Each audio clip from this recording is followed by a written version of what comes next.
नाल्को समेत अंचल विभिन्न पंचायत पक्षर 88तम उत्कल दिवस पालित।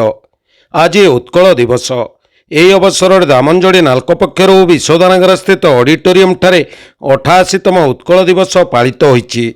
एथिरे नाल्को ईडी सुशील कुमार पाड़ी मुख्य अतिथि एवं कोरापुट सरकारी महाविद्यालय अध्यापिका डॉक्टर प्रीतिधार सामल मुख्य वक्ता रूपे जोग देइथिले। सेहीपरि नाल्कोर समस्त ग्रुप जेनराल मैनेजर वरिष्ठ अधिकारी वृंद विभिन्न श्रमिक संगठन कार्यकर्ता और कर्मचारी और स्थानीय विद्यालयर छात्र छात्री और महिला माने उपस्थित थिले।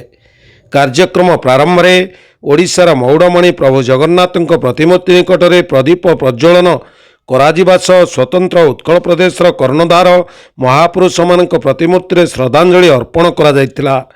अतिथि माने उत्कलर कला स्थापत्य परंपरा एवं स्वतंत्र ओडिशा प्रदेश गठन उपरे आलोकपात करथिले। दामंजड़ी अर्चना डांस ग्रुपर कलाकार मानक द्वारा ओडिशार स्वाभिमान उपरे नृत्य परिवेषण करा जायतिला। नाल्कोर group general manager Amarendra Kumar Mishra स्वागत भाषण देइथिला बेले निर्मल राउत संयोजना करथिले। संध्यारे टाउनशिप स्थित ओपन एयर पेंडाल ठारे सांस्कृतिक कार्यक्रम रहितिबा सूचना मिलिछि।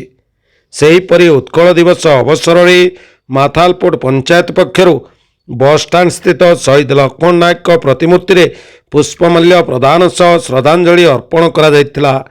माथालपुर सरपंच रंजिता गुरुना पीओ किशोर चंद्र मिश्र प्रतिनिधि हेमंत गुरुनांक सह दुर्गा प्रसाद पाड़ी राजू रांधी लवणी सुना पार नंदीबाली बाणी शांता सागर हरिजन राम नंदीबाली शरत प्रधान अजय जेना प्रमुख वार्ड सभ्य उपस्थित रही कार्यक्रम परिचालना करथिले।